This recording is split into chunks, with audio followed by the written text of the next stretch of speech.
Buenas tardes, mi nombre es Vianey Estefania Aguilar Vázquez. Soy estudiante de la maestría en Ciencias en Biotecnología de la Universidad Politécnica del Estado de Morelos y les presentaré el trabajo titulado Generación de enmienda orgánica a partir de residuos del cultivo de pleurotasustratos y estiércol bovino para el cultivo de Opuntia ficus indica, realizado bajo la tutela de la doctora Rosangélica Guillén Garcés, la maestra Almadelia Sánchez García y el doctor Luis Gerardo Treviño Quintanilla.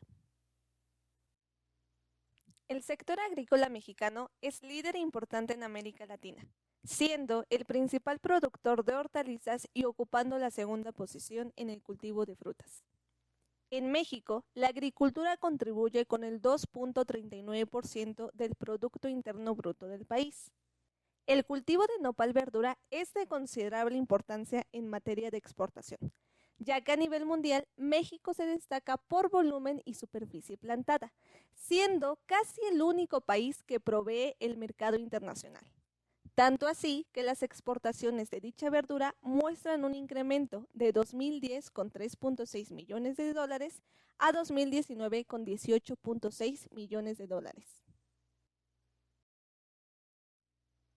Sin embargo, al igual que sucede con muchos otros cultivos, las técnicas agrícolas empleadas en este cultivo siguen siendo las mismas que las que se utilizaban hace 60 años.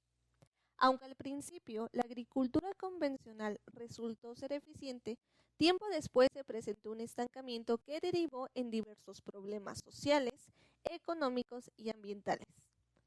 Por otro lado, las políticas y programas enfocados y centrados en la productividad han conducido a la prevalencia de malas prácticas agrícolas, que favorecen la pérdida del suelo, reducen el porcentaje de materia orgánica y la calidad general del ambiente. La aplicación de estiércol en el cultivo de nopal verdura es posiblemente la principal estrategia que le ha hecho frente a la degradación de suelos. Sin embargo, pese a que el proceso de compostaje de este material es obligatorio, en la práctica no se considera. La mayoría de los productores aplican de manera directa el estiércol, sin antes asegurarse de que esté estabilizado. Por otro lado, aquellos que llevan a cabo el proceso de compostaje de estiércol suelen hacerlo de manera empírica, sin llevar un control de las condiciones y, por tanto, sin estandarizar sus resultados, lo que de cualquier forma se convierte en otra práctica inadecuada. Por otro lado, los agricultores, en su afán de deshacerse de manera adecuada de los residuos que generan, los reincorporan al suelo. Los residuos del cultivo se van dejando entre los surcos para después picarlos. Aunque ciertamente esta práctica agrícola permite incorporar materia orgánica al suelo, no es la más adecuada, ya que la prevalencia de plagas puede estar estrechamente relacionada con dicha actividad, volviéndose necesario buscar alternativas de fertilización más adecuadas. Es en este contexto que entra en escena la producción de setas como una alternativa ecológica y económica para el campo. Esto se debe a que al ser los desechos vegetales materiales básicos para el crecimiento de setas, posibilita dar un valor agregado a los residuos agroindustriales, al mismo tiempo que permite el manejo adecuado de los mismos a través de una recirculación. Es decir, los residuos provenientes del cultivo de hortalizas pueden servir como sustrato para el cultivo de setas. Este cultivo generaría, primero, frutos para consumo humano y segundo, residuos, conocido como sustrato agotado, que ahora pueden aprovecharse para la fertilización de las hortalizas, para nuevamente obtener un producto y cerrar el ciclo. Con base en lo anterior, la problemática radica en que la aplicación de fertilizantes orgánicos e inorgánicos en las prácticas agrícolas empleadas en el cultivo son deficientes y generan un conjunto de problemas ambientales, económicos y sociales. La eficiencia de absorción de los fertilizantes inorgánicos es del 20 al 40%, por lo que el resto del producto se desperdicia, provocando altos costos económicos para el agricultor e impactando negativamente al ambiente, pues el fertilizante no aprovechado ocasiona la acumulación de sales, lixiviación y volatilización de las sustancias que promueven la toxicidad en plantas y pérdidas agrícolas, así como también la generación de gases de efecto invernadero, desequilibrios ecológicos y nutricionales del suelo, contaminación del agua subterránea y en el ámbito social una preocupación latente por la presencia de metales u otras sustancias en productos de consumo. Considerando la problemática anterior, es imprescindible apuntar hacia nuevas técnicas de fertilización. El sustrato agotado del cultivo de Pleurotus sustratus presenta características que le permiten ser un candidato ideal como biofertilizante. Entre las propiedades más destacables encontramos su capacidad para mejorar la estructura del suelo, derivado de su alta porosidad y contenido de materia orgánica, que en conjunto con el elevado contenido de nitrógeno y concentraciones de macronutrientes, así como nutrientes digeribles, le permiten ser considerado un medio adecuado para microorganismos que aceleran los procesos reguladores del suelo, al mismo tiempo que promueve el crecimiento de las plantas y una liberación lenta de nutrientes, haciendo de su aplicación un riesgo menor en comparación a los fertilizantes inorgánicos. Es por ello que el objetivo de la presente investigación fue evaluar físico-químicamente una enmienda orgánica generada a partir del sustrato agotado de Pleurotus sustratus y estiércol bovino, para su uso posterior en el cultivo de Opuntia ficus indica. La metodología constó de dos fases. Primero, establecer una composta a partir de los residuos de Pleurotus sustratus y estiércol bovino en una proporción 1:1 y caracterizar físico-químicamente el producto obtenido. El establecimiento de la composta consistió en colocar una lona sobre el suelo, para posteriormente adicionar capas intercaladas de estiércol y sustrato agotado, las cuales se fueron humedeciendo con la finalidad de alcanzar una humedad de entre 50 a 60%. El material se mezcló con ayuda de una pala para posteriormente formar una pila que se cubrió con una lona. En el caso del monitoreo y caracterización del producto obtenido, se cuantificó la temperatura, pH, humedad, conductividad eléctrica y contenido de materia orgánica. En esta gráfica se observa el comportamiento de la temperatura a lo largo de todo el proceso de compostaje, mostrando las diferentes fases establecidas para un proceso de compostaje y un comportamiento similar en ambas réplicas. La temperatura aumenta rápidamente y alcanza la fase termófila en el segundo día. Esta fase duró 3 semanas hasta el día 20, lo que podría indicarnos una adecuada actividad microbiana, puesto que parte de la energía generada durante el metabolismo de los microorganismos se disipa en forma de calor, además de la posible higienización del material, ya que según la EPA y la norma que estamos usando como referencia, la norma NMX AA 180 SCFI 2018, se recomienda mantener el proceso de compostaje una temperatura mayor a 55 grados centígrados durante al menos 3 días consecutivos, y evitando que el material en compostaje exceda los 65 grados centígrados por más de 24 horas. En el caso de la primera réplica, la máxima temperatura registrada fue de 61 grados centígrados en el 8º día.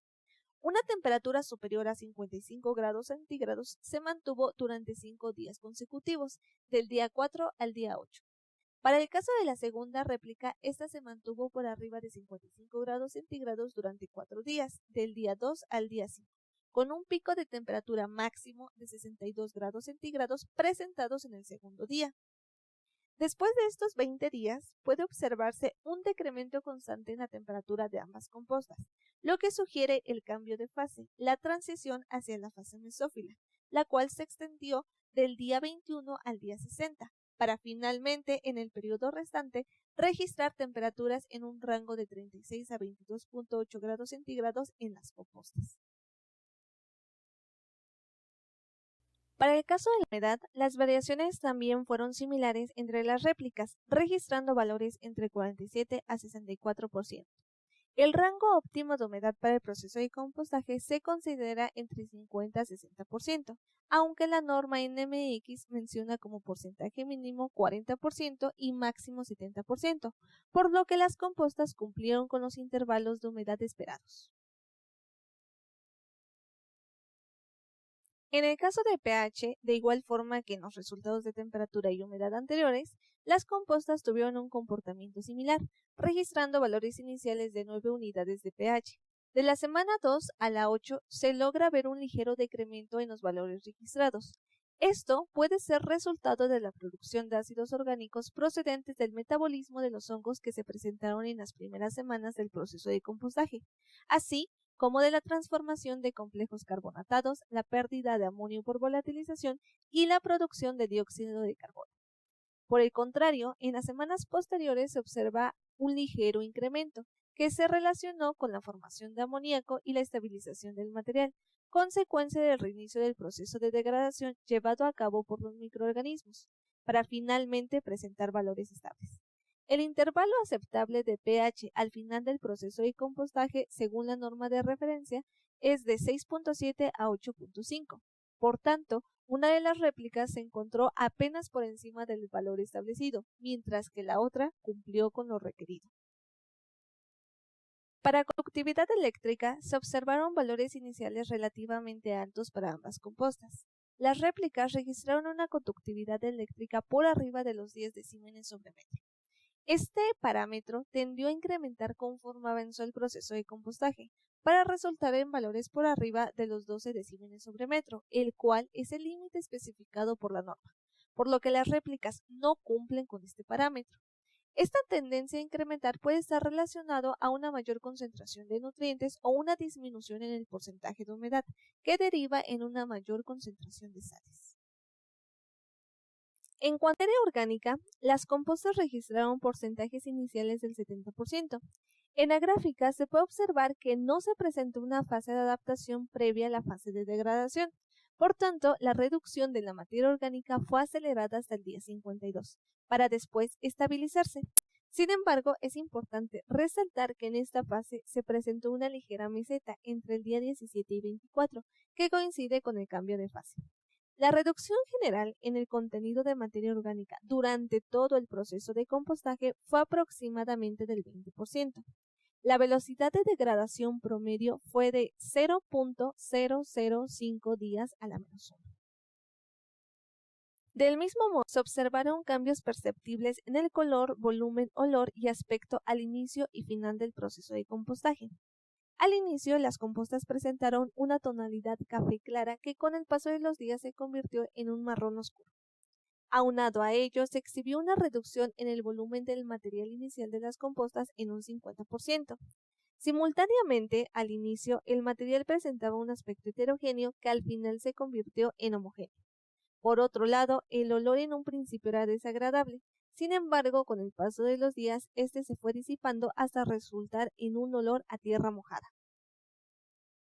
En esta diapositiva les presento el contraste entre los valores especificados en la norma que estamos tomando como referencia, la cual es la norma NMX AA 180S CFI 2018, que establece los parámetros de calidad de los productos finales para el tratamiento aerobio y la fracción orgánica de los residuos sólidos urbanos y de manejo especial, y los resultados de la caracterización de las réplicas de composta.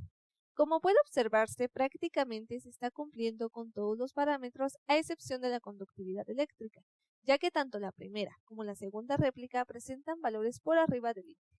En el caso de la segunda réplica, presenta además un pH ligeramente por arriba de lo establecido.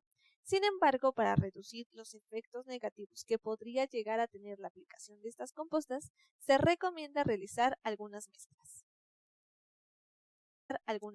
En conclusión, el producto obtenido del tratamiento del sustrato agotado de Pleurotus sustratus mezclado con estiércol bovino cumple con lo establecido para composta terminada en la norma mexicana y puede ser empleado en el cultivo de Opuntia ficus indica.